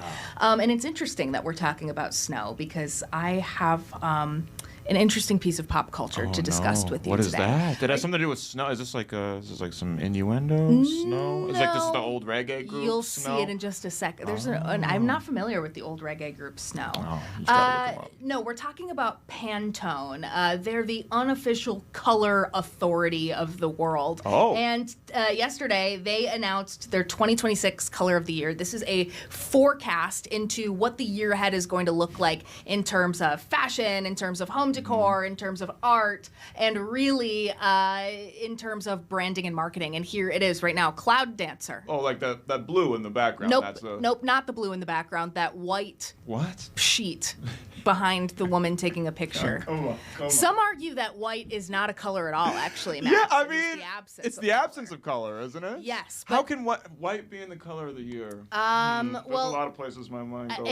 a really tight-knit secret clan of color experts got together and they scared me for a just second. I'm talking about dived white. You said secret into- clan. I'm using the wrong vocabulary. Let's take a turn. It's a super fun party where they all basically give PowerPoint presentations to each other about what they think should be the color of the year. Oh. We don't know who these people are or exactly what happens, these but they mysterious pick a new shrouded color every year. figures. And this year they went with Cloud Dancer, which is a billowy white imbued with serenity. It invites true relaxation and focus, allowing the mind to wander and creativity to breathe. I don't like that. Yeah, a lot of people don't. It makes me something about that made my skin crawl. Yeah, right? And I think what Pantone is saying is like we need a cultural reset this year, and that's why we're going to Let's go just with go white. back to but white. like every other year, the internet hates the color that Pantone picked out. What has it been? Do you have any info on the past? Yeah, colors so of the year? last year it was Mocha Mousse, Oh. which was like kind of a teddy bear brown. Okay. And it was That was kind of actually my symboli- nickname in high school. Really? Yeah, Mocha Moose. Yeah. That's Oh, I thought you were going to crazy. say teddy bear brown. that was middle school. Yeah, it was a little heftier. Yeah. Yeah, and the year before that, it was like a peach fuzz. So it was also kind of like a skin tone. So we're 3 Which is years in kinda a good row with skin of tones, these yeah. neutrals. Does orange not exist? Pink? Not in the last couple of years. So this precise shade of white has equal balance of cool and warm undertones and was allegedly carefully chosen amongst hundreds of different shades of white. But there's different shades of white? Yeah, It have you doesn't seen? seem- Did you watch Parks and Recreation? Yeah. You know where they've got the black and they've got onyx and then they've got midnight and then Right. Tom Haverford points to his shirt and is like, "Jerry, you think this is black too?" Such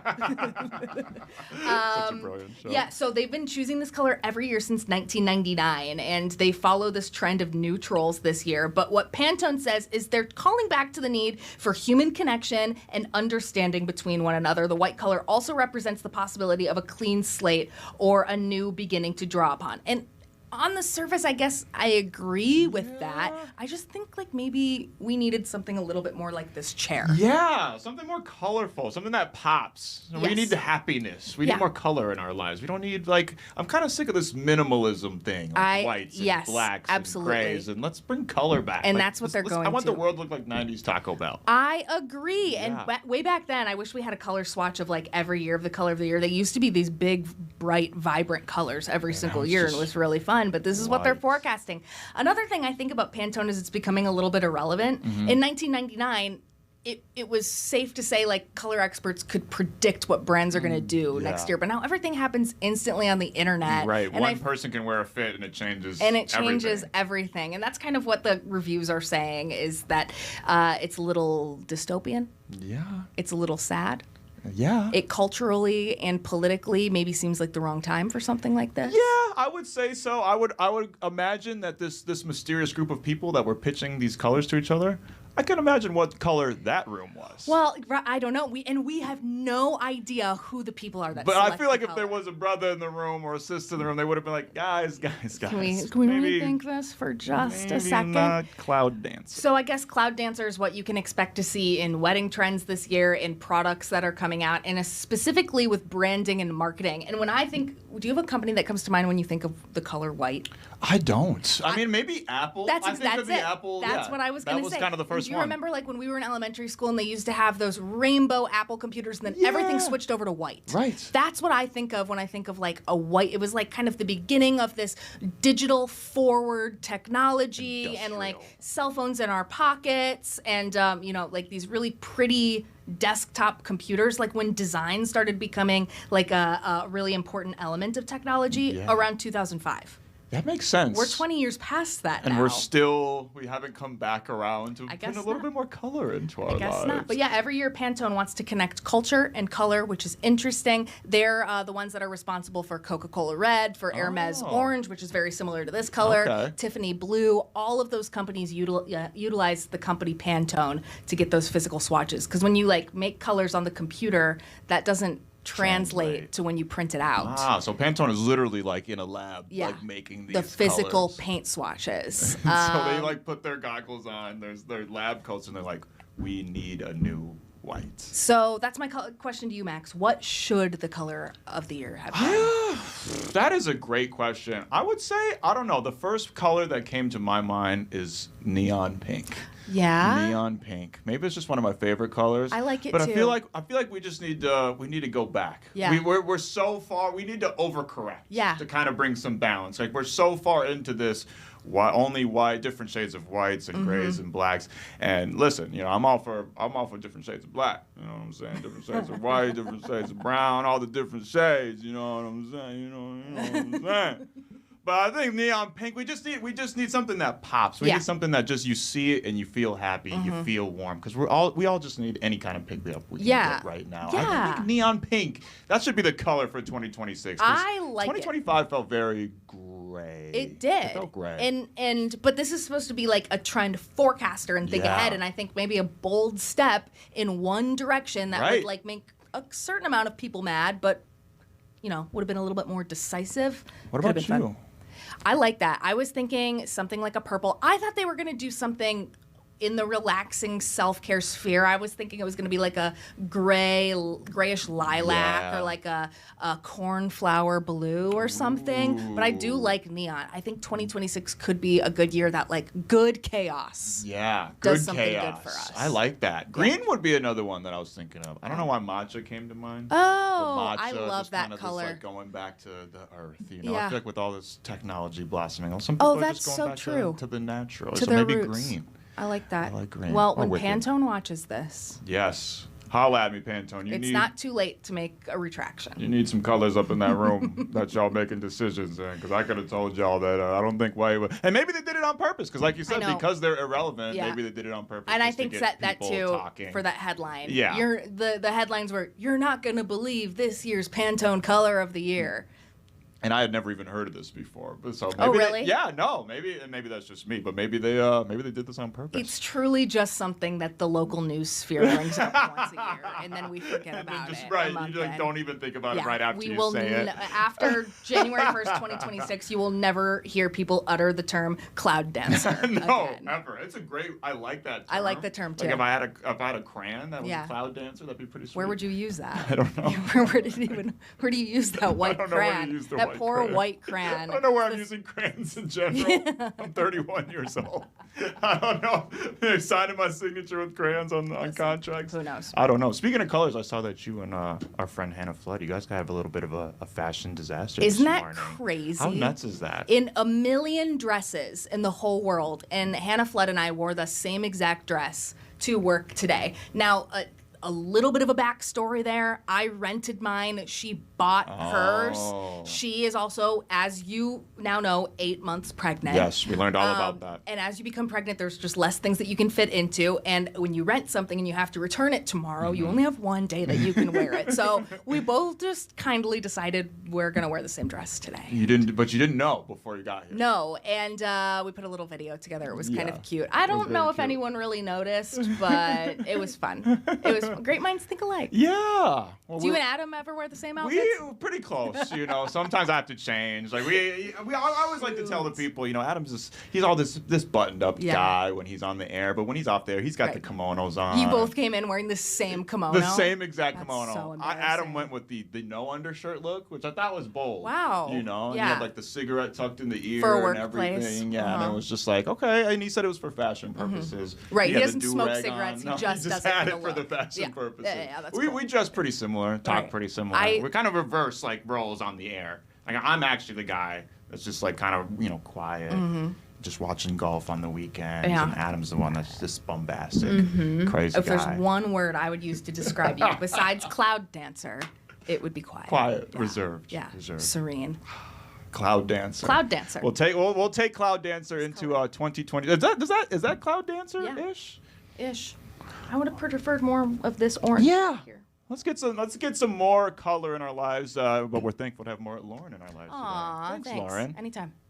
We'll have more afternoon shift right after this.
Welcome back to the afternoon shift. You know, we've been so busy with the real stuff here all week that we haven't got a chance to chat a little cinema. So we figured it's Friday, might as well have a little fun and bring you some fresh Fromatos. And it just so happens that maybe two of the biggest releases of the year released within the last week. We got Zootopia 2 doing crazy numbers on the big screen, and we got the final season of Stranger Things, which just feels like it's been going since 1999 at this point. But we got one more season of Stranger Things, and to talk about Stranger Things, we brought our friend Kara Savage. What's good, y'all? What's up? Long time no see. I know. Well, I mean, I see you. Yeah, but I mean, not on the show. Yeah, you we know, in the don't show see- world. we don't yeah, see. we don't. I feel like you're only here when Adam's not here.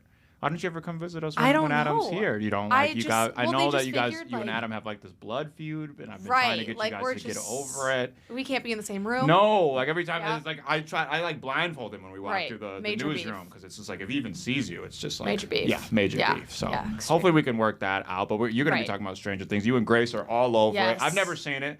So I wouldn't say I'm like an expert, but like Yeah, I saw it. Expert-ish And, talking about and, it. my TikTok, my Instagram reels, like I think they know that I watched it. So Yeah. now like everything is like, this is why this is happening. This is what happened to this person. I know everything. I now. hate when the algorithm like picks up that you like something. I know. And everything I is know. that thing. But then like you I know? click on it and then I go like deep down the rabbit hole and then it's like, it why do I gets know you. everything? Right, and then it's like sometimes the algorithm does get me. Yeah. Yes, exactly. Have you seen Zootopia 1 or 2? I saw the first one Mm-hmm. and haven't seen the second one. It is. I've heard great it's things. Phenomenal. A lot of sequels don't live up to the Right. first movie, and Zootopia. I mean, that's probably like. I mean, it's like a crowning achievement for like Right. family friendly film. I literally I watched it in a college class. Like that was the first What? time. The first time I saw Zootopia, I watched it in a college journalism class. Okay. I feel like my teacher was trying to be kind of like. Right. It's been cool, you know. We watched Better Call Saul and we listened to Lemonade by Beyonce. But one of the things was Zootopia. Was that 2016? What? It might have been actually. I think it was 2016. On the dot? Literally on the dot. Yeah. That's super funny. But Zootopia 2 hit theaters just last weekend. It's the first time, like as a parent, it's the first time there's been a kids movie in a long. It felt like months and months and Right. months and months. And I think clearly I'm not the only one that felt that way because everybody and their kid was at the theaters. It's made over $600 million That's so far. crazy. It literally is one of the biggest releases in history. Zootopia 2, and I thought it was great. I mean, I really listen, it's not for me. I totally get that when I'm reviewing these movies. Sometimes I watch a kid's movie like, this is trash. What is this garbage? And then I'm like, Max, it's not for you. You're 31. You're not a youth anymore. But this one, I thought Zootopia is one of those movies. It reminds me of, it harkens back to the old kind of kids movies where it felt like there was mature themes that, because I feel like sometimes we hold kids' hands through some of this stuff and we don't give them the mature themes that we use. Kids know about the real world. Kids know about, Right. racism and discrimination and that kind of stuff. I don't know. I mean, maybe they don't. But I think that they do. And I think it's okay to talk about these kind of real things in a way that respects kids' intelligence and also like gives something for the adults too. And that's kind of what Zootopia 1 was all about. It's about Yeah. policing, it's about racism and discrimination. And I thought a lot of those same kind of themes carried into the first one. If you haven't seen it, Bonnie, Fox, they're kind of cop. There's like a buddy cop movie. They become Yes. partners. They become friends throughout the first movie, and now they're fully. It's only a week or two after the first. Aren't movie. they like? Isn't it like a little like love thing? There's a little love thing. Isn't might there be a little there like? might be I a thought that hint- was like a whole thing. There might be a hint of romance. I know there's some shippers. A lot of people shipping. Die Hard. Them together. Are you a people- shipper? no. You're not a But shipper? like Zootopia people are. shipper. No, I can't say I am. I sat that one out. Have you ever been like any? Are you like a fan fiction? Are you any like franchise that you've ever gotten so into that you're shipping people? I online? was 13 once. Yeah. So like I loved, I watched all the Vampire Diaries. Yeah. I was super diehard into that. Were you too and young to be so- Team Edward or Team Jacob with Twilight? No, Like, yeah. because my mom was super into Twilight, Mhm. so that's how I knew it. Were you Team Edward or Team I am Jacob? Team Edward I all was Team the Jacob. way. I was so That much is so super weird. weird. What is That is weird? super That's weird. crazy. What? Why is that Yes. crazy? If Bella had chose Jacob, he wouldn't have Right. had to be a weirdo. Because that last book, he's a Right. total weirdo. He's total That weirdo. ruined He- the character forever. Yes. Yes. The strangest. I won't even say. And- Because out of context, in context, it's weird. Out of context, Yeah. it's even weirder. Imprinting. She should have just picked Jacob. Yeah. Edward ditched her. He didn't even want to be with her, man. Right. And I do love Taylor Lautner. Why are you laughing, Grace? I care, okay? No. I care. I read all the books. I really wanted her to pick Jacob. I just never. It's very rare that we meet someone Team Jacob. I mean, Yes. I don't Nobody's know. Team I Jacob. agree. I literally. It's super I rare. stole a Team cutout of Taylor Lautner from Yeah. one of my homegirls because I was so Team Jacob. Like Wow. I had a Taylor Lautner cutout at Wow. the crib. Yeah. I'm sure that was really cool when I tried to Yeah, bring I'm girls sure it over was. and I had the Taylor Lautner cutout staring at us in the corner of the room. But I was absolutely Team Jacob until he started to get weird. But I am Team Zootopia too, because it is a fantastic movie. Again, a lot of like the same kind of themes of discrimination carried over, but I thought it was kind of executed even in a better way. Like it's kind of about, because it's like this kind of utopian society, all these different animals living together, but something maybe you noticed, but I didn't notice in the first movie, there's no like the critters. No reptiles. Right. I don't no really remember amphibians. much. No, there was none of them. And that's kind of what this is all about. Like a snake shows up in Zootopia, and it's the first time that anybody has seen a snake in the city in forever, and it causes a lot of fear. You know, people start, and there starts to be kind of a divide between predator and prey, and everybody's afraid of these snakes and everything. And eventually, obviously, no spoilers. I won't spoil how the movie is, but everybody kind of eventually comes together and learns that our differences are going to make us better and stronger at the end of the day. So I thought it was a great message. It was really funny. I really liked the new additions to the voice cast. Macaulay Culkin of Home Alone fame. He was kind of the central villain there. And it's his season. It is. He's back. It's his season. He's totally back. Him and Mariah Carey. It's their season. Yeah, it's right all now. about them. And speaking of, Shakira's in it again. She's right. Like the kind of, what is she, like a antelope? Yeah, she's pop the star? antelope thing. Yeah. Yeah, and there's the whole like Try Everything song from the first movie that did numbers. Numbers. And yeah, Zootopia 2, like I said, is setting box office records all around the globe. $600 million and counting. So it was a lot of fun to watch. Me and my daughter watched the first one ahead of it, and then went to the theater to go see the second one. And I'm not joking. She came over, maybe it was noon, and it was like, all right, let's check. It was showing every 30 minutes. Right. 1 o'clock full. 1:30 full, 2 o'clock, I believe 2:30 full. All the way up until 6 o'clock. There was not a single seat in any of these theaters. I mean, this is doing numbers. It's absolutely crazy. Zootopia 2 is taking over the world, Kara. Wow. But you know what? Speaking of doing numbers, I've read that Stranger Things is setting Netflix numbers, but that's like no small feat. I truly did not think that this season was going to be as big as it is. No, because I feel like going into it, it was kind of like a lot of apathy. Right. A lot of, it's taken so long. Because how many years in between this season and the end of that? It's been like at least 5? Not 5 years. Grace, the last one. I mean, I think it was the summer between our freshman and sophomore year, Kara. So that was of college. Of college for the last season. So that was 4 years ago. 2022, May 2022. Okay, yeah. So it's been a while. It's been a while, at least 3 years, and there was a pretty significant gap between 4 and 3 as well. That's kind of been the kind of central because of COVID. Yeah, because COVID delayed it, and then it was delayed again for I don't even know why. Just and classic. I mean, when people were talking about my friends a few weeks ago, they're like, "Oh, are you gonna watch?" And I was like, "I don't think I even finished the 4th season." Right. It's been so long. Yeah. A lot of people don't remember. They don't care. It just seemed like there was a general feeling of apathy around it. But from what I'm reading, it's breaking. No, Netflix but it's good stuff. It's good stuff. And you guys are all over it. Yeah. What is your thoughts on Stranger Things? This is season 5, the last and final season of the show. What are you guys' thoughts so far? I mean, for me, it drew me in immediately. Essentially, it's a 6-hour movie. I mean, so it kind of, once you start watching it, I found it hard to stop. I binged it in one night.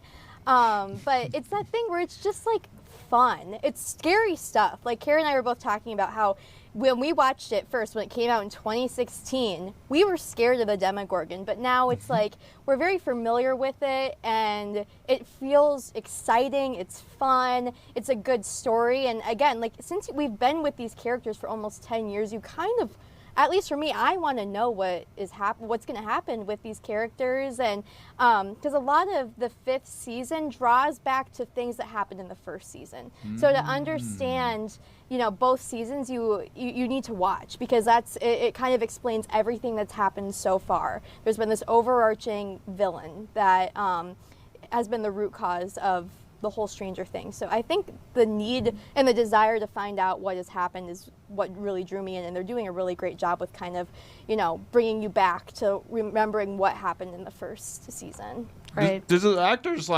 being 50 years old now take you guys out of it? I feel like those kids, they started off younger than me. They're older than me somehow at this point. They're 40 years old. Right. I mean, it's definitely weird, but also it's because we've kind of grown up with them, and they are the same age as they're the same age as me. Most of them I think are 22, 23. Why And not? so Millie Bobby Brown is a baby. She's a baby now. right. I know, that's crazy. Right. I know. It's nuts. She's a mom. But like I feel like because of that, like I'm okay with it. Like it's like Like you grew up at the Yeah. same time as them. Yeah, Yeah, so you're we're kind like- of used to it. and Yeah. it's like all right, like they got to finish it up, Yeah. you know. And definitely you can tell a little bit like whose acting career has grown a little bit. And that's okay. That's yeah, okay. for sure. Because like when you're mean- when you're all kids, it's kind of like we all give them Yes. some leeway. They're kids, they're actors, whatever. Right. But now that they're grown up, the gap is kind of widening a little bit, right? You can kind of see like okay, like who's gonna continue this like whole acting thing, Mm-hmm. and at first it was kind of hard to watch, and take a little, but then you get sucked in and you're like, all right, I can get past it. And this is only the first half of Yes. season 5, right? There's a handful more episodes coming out around Christmas time. I It's believe. Christmas Day, I believe. Yeah, Christmas Christmas Day. Day, and then the last one is either New Year's Eve or New Year's Day. And that's like, going to be right. in theaters. Yes, you I've can heard. watch it in theaters. I don't know if I will. Like, Oh. I've already talked to you, Max, about this. I get scared in movie theaters. Really? I can't. Watching, of horror movies. Like, Yeah. jump scares. Like, I get very anxious in movie theaters when there's anything scary. So, my heart says yes, but my head, I don't know. I don't know if I can do it. I feel like that communal experience though, because it's like you know, Yes. like everybody, so many different people are watching this show. That Yes. communal experience is going to be magical in that place because I everybody's agree. so passionate about this show. Yeah, the thing about Stranger Things is it's such like I need to binge this. Yeah. And so like I just want to binge in like on the couch, Right. the basement. Like you've gotten used to the way I'm you've just- been watching Yeah, like it. I've watched every Stranger Things episode from like my bed or Mm-hmm. like the couch, and so I need to keep that going. It's Right. just such like Don't that's wanna what break tradition. started. I feel like that is what started like binging TV. Binge that was watching. one of those like shows. Everybody, like, because like sometimes the binge, I don't like the binge watching because it feels like everybody's at a different Yeah. place at different times and you can't have a natural Right. conversation. But it doesn't feel like that's a thing. That's a problem with the Stranger Things fandom because everybody's binging it. You just all at watch the whole once thing. as soon as it comes out. So you've seen it all. What would you say is the what would you give the first half if you had to give it a score? You know, 1/4 of a fro, half a fro, 3/4 of a fro. What do you? I'm give gonna Stranger go Things? 3/4. 3/4 I'm of gonna a go fro. 3/4. Okay. Yes. That's not bad. What but about that's you, also Grace? that gets extra points for nostalgia. Ah, yeah, right, of course. I would say 7/8. It's better 7/8. I had to go specific because it wasn't quite. It was a little more than 3/4 for me. I thought it was really, really well done. But again, yeah, like we were saying, the old actors and the range of acting skills does throw you off a little bit. Grace says 6/7. 6, 7. Oh, God, what did I do? I'm leaving. Play the music, Grace. Dun, dun, dun. Ah! I'm so sick of this damn thing. My daughter got me with one the other day. I accidentally said it. She's like, "What did you just say?" And I was just like, "What? 60?" And she just had the biggest smile on her face, and Good stuff. I'm over it. So 6/7 of a fro for Stranger Things from Kara and Grace. Zootopia 2 gets a full fro from me. 2 full fros. It's a great movie. It's tons of family fun. Go out there and see it. Speaking of fun, thanks for hanging out with me today, Kara. Yeah, thanks for having Really me. appreciate it. Yeah. Speaking of hang out with us. We got a couple more segments of the afternoon shift to go before we hand it off to the 5 o'clock news. Don't touch that dial.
Welcome back to the afternoon shift. We're gonna end the show. Well, it's not quite the end, but we're gonna close out the show the same way we started. We're gonna be talking to Susan Molinari, the co-chair of Women Drive 2, because just yesterday it was announced for the first time ever U.S. car companies will be required to test vehicle safety with female crash dummies. And if you're like me, you're thinking, what? This wasn't a thing before, but it's been a decades-long battle, shockingly. But it's Susan Molinari of Women Drive to enlighten us about all things crash dummies a little bit earlier in the show. Let's take a listen.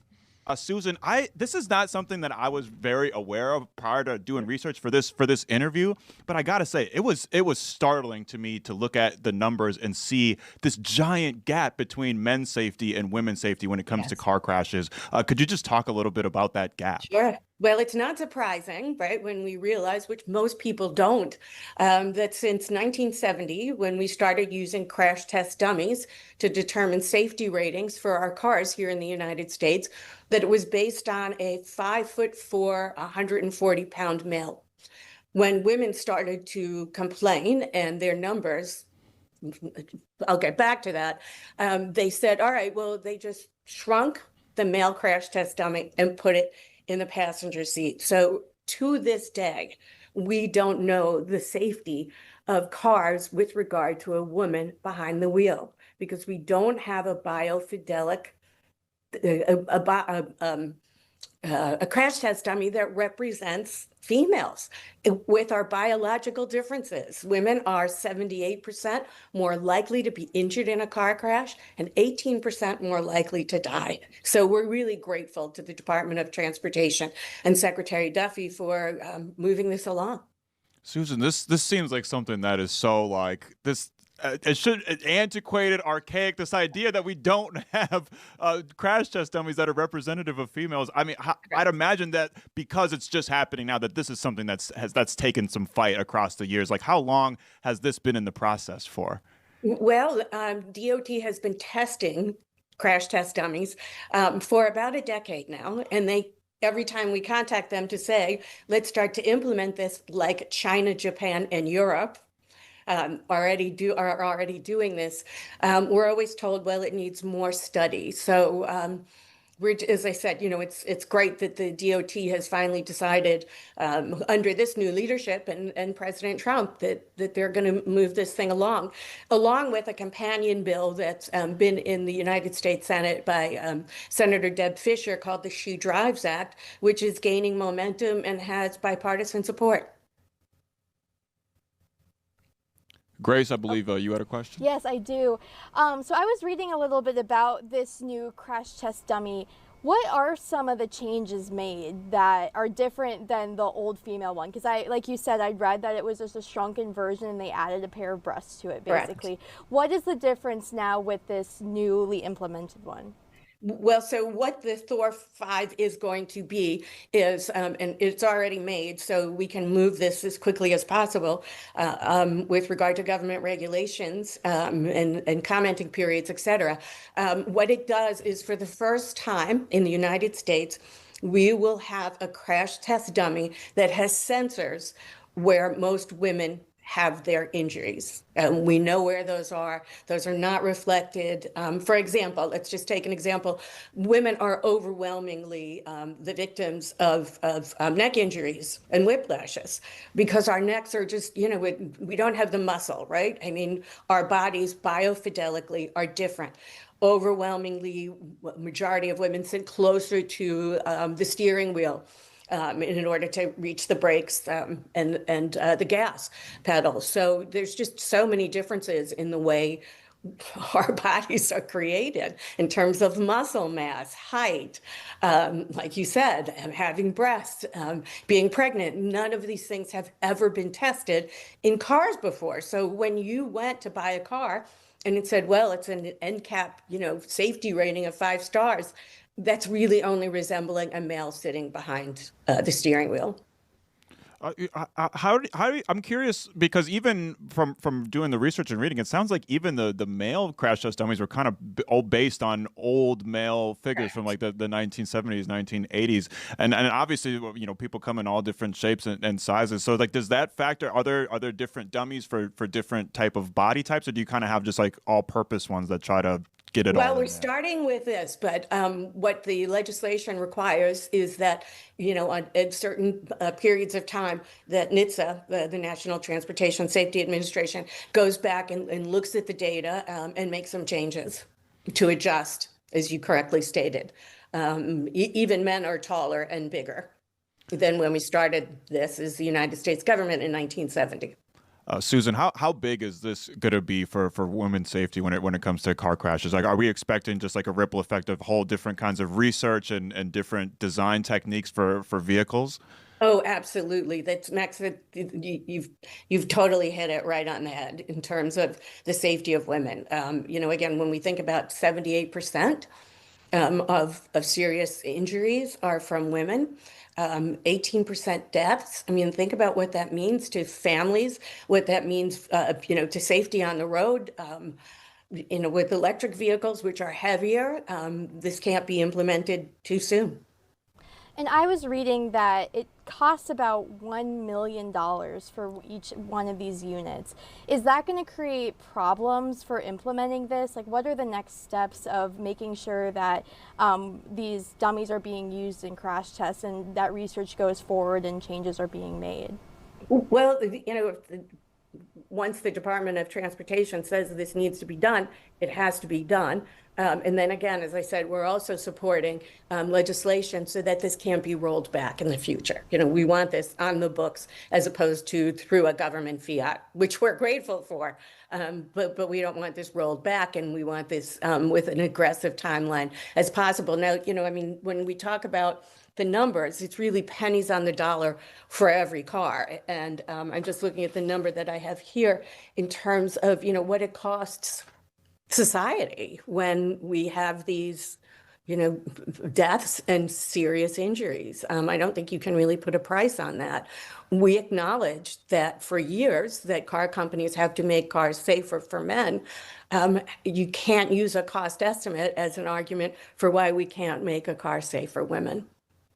Life is priceless, like you just said right there, Susan. Have you had a chance to see this new Thor in action at all? Do you get to see a lot of these crash test dummies in action? I have not, but I'm going to now that we're feeling so positive about it. And I do want to say we spent the last 4 years under the Biden administration meeting with, sending letters to Secretary Buttigieg with the National Highway Transportation Safety Administration, and we got nothing. Like, at one point, 22 members of Congress, bipartisan, wrote to the secretary and never got a response. We started a letter with 30 former ambassadors, members of Congress, attorneys general, car safety advocates, and never got an answer. So we're just really grateful that it has taken such a short period of time for Secretary Duffy to acknowledge, the significance of this. Well, when can we expect these crash?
next step for women's safety in terms of car crashes and stuff? Well, as I said, what we want to do is, first of all, continue to support Secretary Duffy, because I know this will, that we do anticipate that there will be some friction in terms of implementing this as quickly as we hope, but also the She Drives Act, which, again, Senator Fisher from Nebraska has been championing, has bipartisan support from, very important members of the Senate. Senator Patty Murray, Democrat, is supporting it. So once we want to get that legislation in too, so that we can move even more aggressively than under regulation, than under what the Department of Transportation can do, and to make sure that it won't be rolled back. So those are the next steps. I'm curious, after what you just said right there with the friction part, what kind of has been the reaction to this unveiling so far politically, and I guess within the car industry itself? Well, so far we've not heard anything, and I think that's smart, because it's going to be really hard to say that you don't want to make your cars equally as safe for female drivers than for male drivers. So I'm not really anticipating that they're going to make a lot of noise. I mean, that's just, look, we have gone through, don't let me get on my Helen Reddy. Oh, you guys are too young to remember Helen Reddy. I am woman, hear me roar. But, we've gone through too much in this country, this world where, women weren't part of clinical trials, just so often women are not part of government regulations to make us safe and healthy. And so, again, we're just so grateful that Secretary Duffy is acknowledging that, over 50% of the population needs to be taken into consideration.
Welcome back to the afternoon shift. Just a few more minutes to go before we pass it along to the 5 o'clock news. But I just wanted to give a special shout out to each and every one of you, whether you just started watching 5 minutes ago or you've been watching since 3 o'clock. If you've been watching since 3 o'clock, I'd say maybe watch something a little bit better. I'm kidding. We appreciate you for however long you've been hanging out with us. If you watched earlier this week, today, whatever, we appreciate all of you lovely viewers out there. And of course, we appreciate all of our guests that we had today. Travis Tuthill of Clam Outdoors informed us about all things ice fishing. I think I'm going to take him up on his offer to go out there and hit the pond, hit the lake. Grace, are you a outdoors girly at all? Do you do any outdoors activities at all out there? I am not. Not Grace. I wish I was. I don't camp. I don't fish. I will what? I'll hike. I'll do a hike. I'll do a nice, I'm all for a big hike. cute Yeah. 3 mile, maybe even a 5 mile hike. But anything that is on the ice, anything that's overnight, you can count me out. That's kind of how I feel too. I don't think I'd be able to be chill. No pun intended. I don't think I'd be able to be chill on the ice. No. I would 100%. Every single second that I'm out there, I'd be worried that I'm gonna fall right through, and I'm gonna be the one person whose little thing doesn't work and whose floating vest doesn't. But the fro will like somehow sink me or something. I'm gonna be scared when I'm out there. I'll for be sure. scared. And Travis said all he takes is water. I know. Are you kidding? I would need. First of all, for the warmth, I would need some. A little something, right? Like Travis is. That's what he is. He's a hardcore fisherman, like he said. He's a hardcore dude. So shout out to Travis Tuthill. Shout out to Susan Molinari for informing us about all thing female crash dummies. Again, I just cannot believe this was not a thing until recently. But shout out to the Department of Transportation for getting that all together, and of course, shout out to Lauren Andrego informing us about the color of the year. I still got many questions about that Cloud Dancer cover, but color, I should say, but we'll have to save those for another day. And of course, Se Kwon, she's the best. We got to definitely have her back on the show again. The show will be back on Monday, same time, same place. In the meantime, I'm Maxx Fuller signing off for Grace Henry. The 5 o'clock news starts right now.